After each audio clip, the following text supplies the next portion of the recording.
Vous m'avez souvent demandé pourquoi est-ce que je suis devenu musulman. En réalité, au départ, je ne cherchais pas à changer de croyance. Le bouddhisme, c'était ma première croyance, et j'étais revenu dessus pour mieux la comprendre. Et plus j'apprenais qui était réellement Bouddha, plus je découvrais ses paroles et ses enseignements, sa sagesse profonde, ses réflexions, plus j'avais l'impression de retrouver une forme de paix intérieure. Et donc à ce moment-là dans ma vie, je me disais pourquoi chercher ailleurs? J'ai pas de raison de changer de voie, de changer de professeur de la vie. Bouddha était devenu mon enseignant. Je ressentais un certain apaisement dans mon cœur. J'aimais beaucoup la sagesse de Bouddha. J'apprenais à me détacher du monde matériel et à me reconnecter à la compassion, tout en continuant à rechercher la vérité. Et franchement, je pensais être bien dans ma croyance. Sauf qu'un jour, tout a basculé. Lorsque j'ai lu une conversation entre Bouddha et ses disciples, son discours avant de mourir, je me suis dit, mais attends, qu'est-ce que ça veut dire? Je vais vous raconter le discours qu'il a prononcé avant sa mort. La nuit était calme. Bouddha avançait lentement, affaibli par l'âge.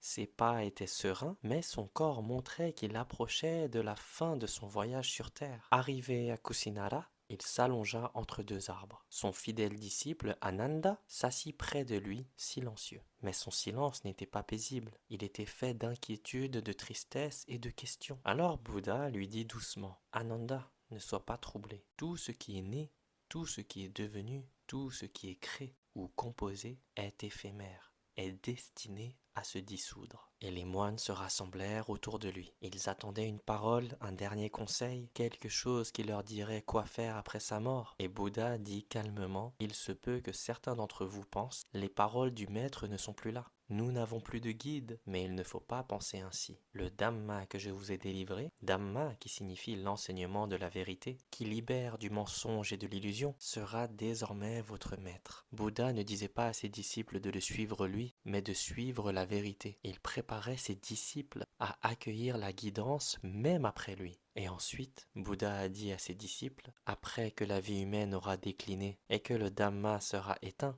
un bienheureux nommé Mettaya apparaîtra dans le monde, un Bouddha entièrement illuminé, plein de sagesse, de bonté et de compassion. Il enseignera la loi pure, comme je l'ai enseigné. Et à ce moment-là, j'ai ressenti quelque chose de très fort dans mon cœur. Il fallait que je me détache de Bouddha. Il était déjà mort depuis des milliers d'années, et il a enseigné cela à sa communauté. Je me suis dit, mais attends, il a annoncé qu'il y aurait quelqu'un de plus éveillé que lui, plus illuminé, plus accompli spirituellement. Je me suis dit, si je suis vraiment fidèle à ce que Bouddha enseignait, si je suis vraiment sincère dans ma recherche de la vérité, comme il a enseigné de le faire, alors je ne peux pas ignorer ce qu'il a annoncé lui-même avant sa mort. Je ne serais pas sincère si je me dis non, je vais m'arrêter